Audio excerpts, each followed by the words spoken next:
February 2023, and I'm touching down on the Canary island of La Palma, home to some of the newest land in the world.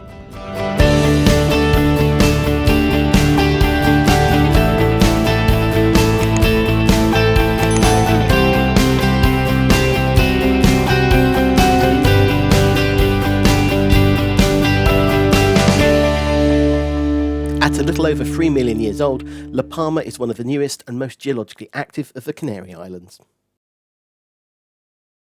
The northern part of the island was the first to form around a gigantic volcano that partially collapsed around 500,000 years ago. To the south, the Cumbre Vieja, or Old Ridge, took on the volcanic duties and has been added to the island's landmass ever since, with records showing eruptions in 1470, 1585, 1646, 1677, 1712, 1949, 1971, and most recently of all between September and December 2021, with the most recent eruption caused a swathe of devastation across the western side of the island, whilst at the same time bringing global attention to an often overlooked jewel in the Canary Islands.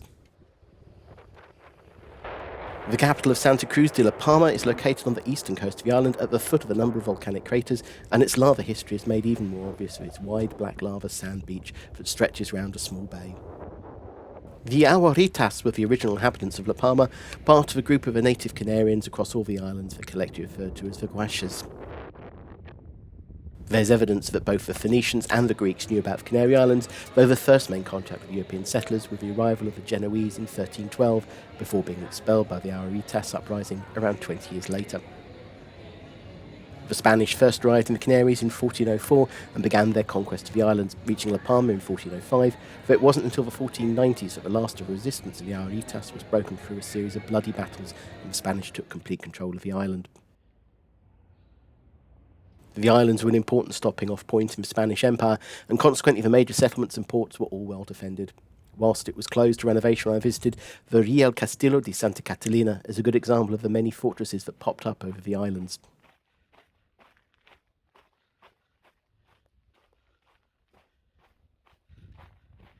The completion of the conquest of the islands by the Spanish coincided with the arrival, on his outbound leg, of Christopher Columbus and his 3 ships, the Nina, Pinta and Santa Maria, in Santa Cruz de La Palma, a final stop in the known world before they headed west to find a route to the Indies, albeit discovering the Caribbean and the Americas rather than the Spice Islands of Asia that they'd been planning on finding.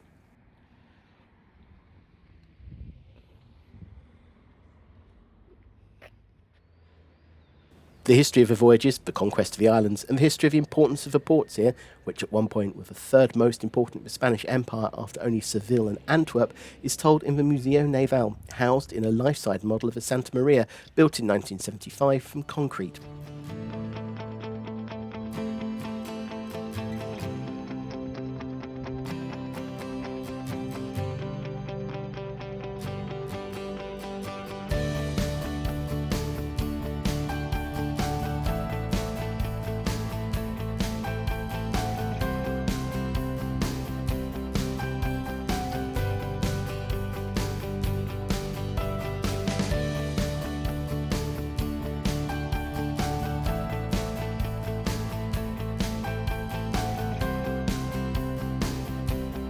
Along with models, plans, maps and artefacts, you can also climb up through the ship and out onto the deck to get an idea of quite how small these ships really were.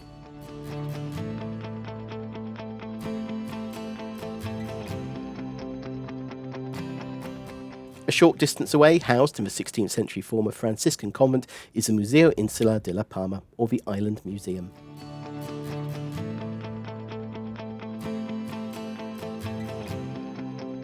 Using most of the space of the former convent, the museum is arranged around 2 cloisters, with wooden corridors and passageways linking them at first floor level.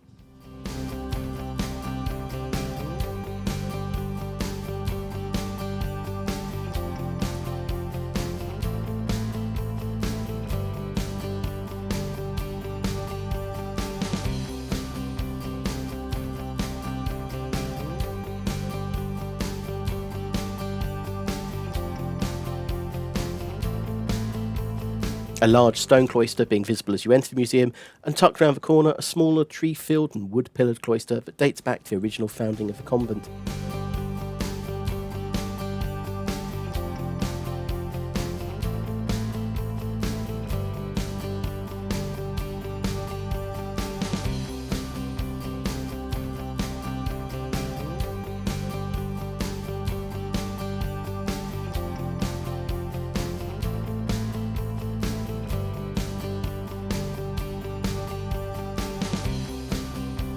The museum itself houses a wide range of exhibits, from local and international paintings, the history of the island, including examples of local craft tools and seafaring, through to a natural history room that contains many creatures native to the islands and the seas around.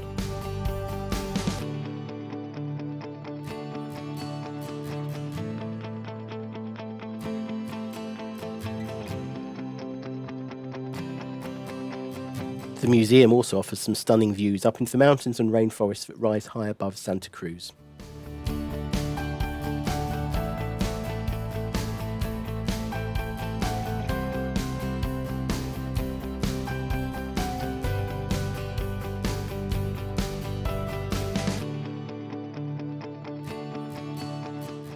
Four kilometres south of Santa Cruz and you reach the resort settlement of Los Cancajos. Originally a small fishing village, the other main industry of the area had been the salt pans, used for drying out seawater under the sun to extract the salt. The pans fell into disuse, but by the 1980s the large flat area they'd once occupied turned out to be the perfect space to construct hotels and apartment complexes on. Today the resort accounts for around a third of all the hotel beds on the island and occupies an otherwise unused part of the island halfway between Santa Cruz and the airport. A kilometre-long path runs around the coastline of Los Cancajos from a black lava sand beach in the north to the edge of the cliffs as they rise back up from the lower ground the settlement is built on at the southern end.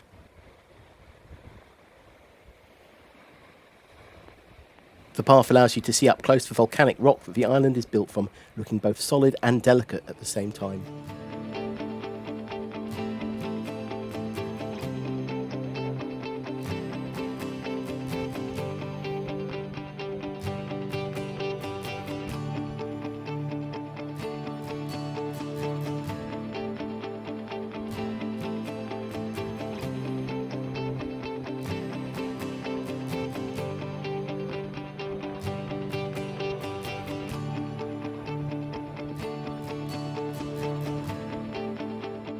Both Los Cancajos and Santa Cruz lie down on thin ribbons of land at the coast, but much of the island is on the elevated ground formed from countless volcanic eruptions over the millennia, leaving settlements short distances away from each other, but only accessible by long climbs up steep, twisting roads. Just 2 kilometres northwest of Santa Cruz, but almost half a kilometre above it, is the small settlement of Las Nieves, home to the Royal Sanctuary of Our Lady of the Snows, a small chapel that houses a statue of the Virgin of the Snows that forms part of a major religious festival that takes place once every 5 years, where the statue is paraded down the mountainside and into Santa Cruz.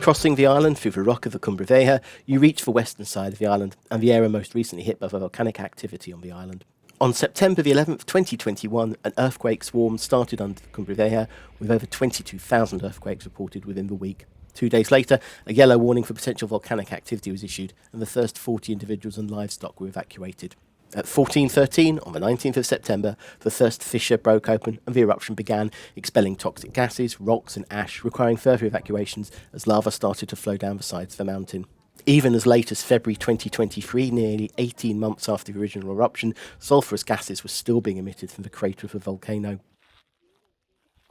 Over the following days, the lava flow continued to increase, destroying everything in its path, severing roads with a wall of rock as it made its relentless journey down the mountains and the 3 miles to the sea.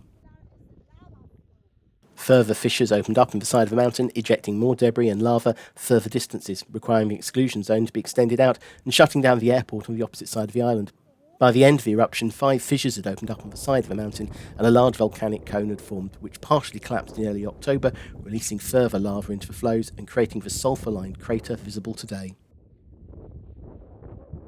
Having destroyed everything in its path, the lava finally reached the sea on the 28th of September, just 9 days after the first eruptions, and started to form new land. Approximately 68 acres of new island had been formed by October the 2nd.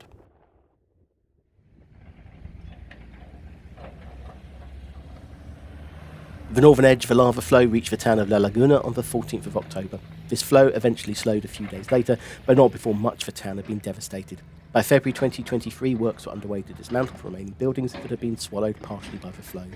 The flow stopped just a few yards from the church of St. Isidora, almost miraculously left untouched by the lava.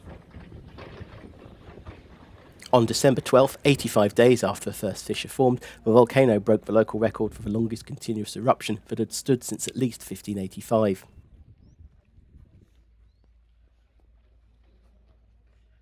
After a final release of toxic sulfur dioxide gas the following day, the eruption ceased and was declared to have ended on Christmas Day 2021, having left a trail of material destruction approaching €1 billion, but also miraculously only resulting in one fatality. While the clean-up is well underway, it'll be years before this part of the island recovers, with some parts of the topography forever altered by the new rock.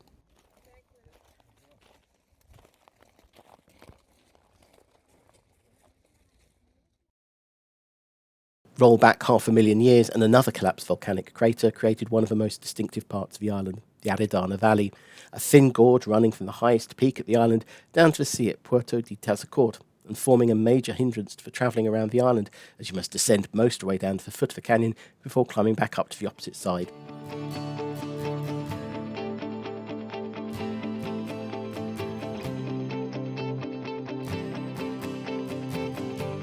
High above the end of the valley, as it enters the sea, is the Mirador del Time, where, if the weather is clear, you can look up the valley deep into the floor of the crater of the volcano that helped to form La Palma.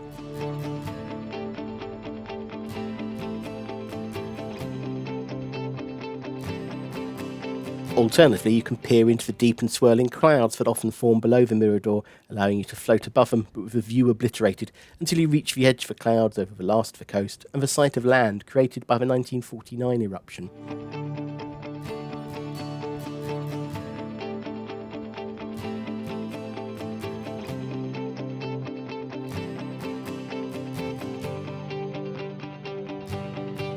Whilst the Aridane Valley is the most spectacular of the gorges on the island formed from collapsing volcano walls, it isn't the only one, with another impressive gorge being found in the town of Puntagorda.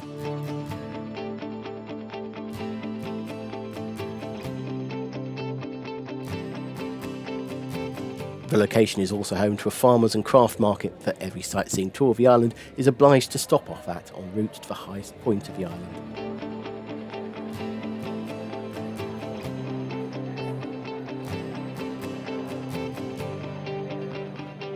From Puntagorda, it's just 9 kilometres as the crow flies to the Roque de los Muchachos, literally the Rock of the Boys. It's the highest point of the island at 2,423 metres above sea level.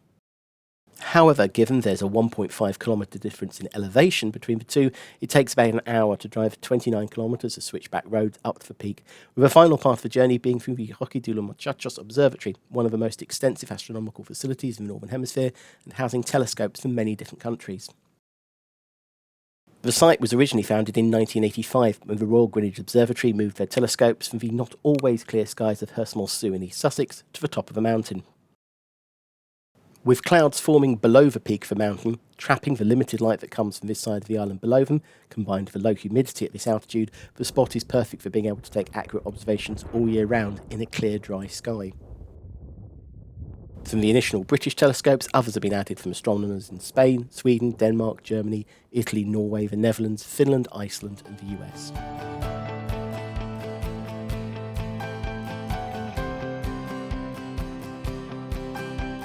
The very peak of the mountain offers amazing views on a clear day over the telescopes and down the western side of the island.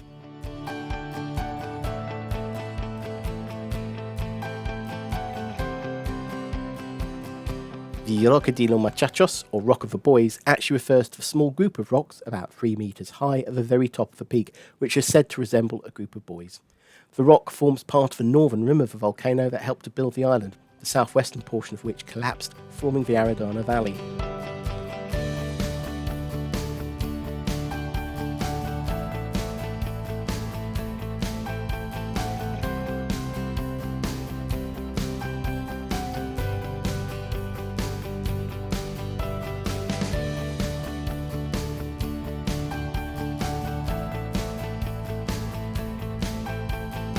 Depending on the weather conditions, you can either look down into the caldera of the former volcano and down into the valley formed by the collapse, or just stare down into a swirling mass of clouds that fill the crater when the weather conditions aren't right.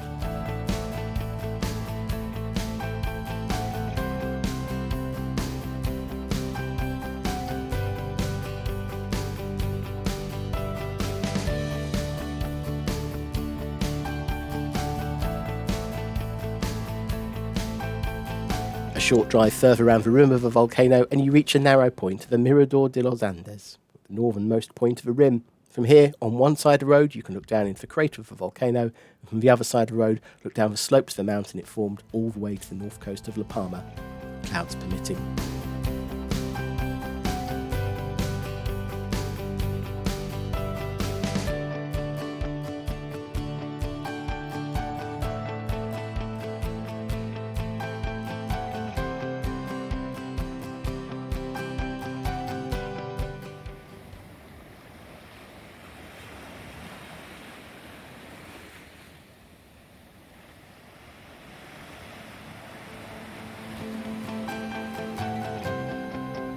El Puerto de La Palma is located about 8 kilometres south of Santa Cruz, 3 kilometres south of Los Cancajos. Both are linked by the half-hourly 500 bus. There are seasonal charter flights from several European countries, but year-round service only to Gran Canaria, Tenerife, Barcelona and Madrid. I flew via Madrid, which opens up connections via the Iberia hub at Madrid-Barajas Airport to most of the rest of the world.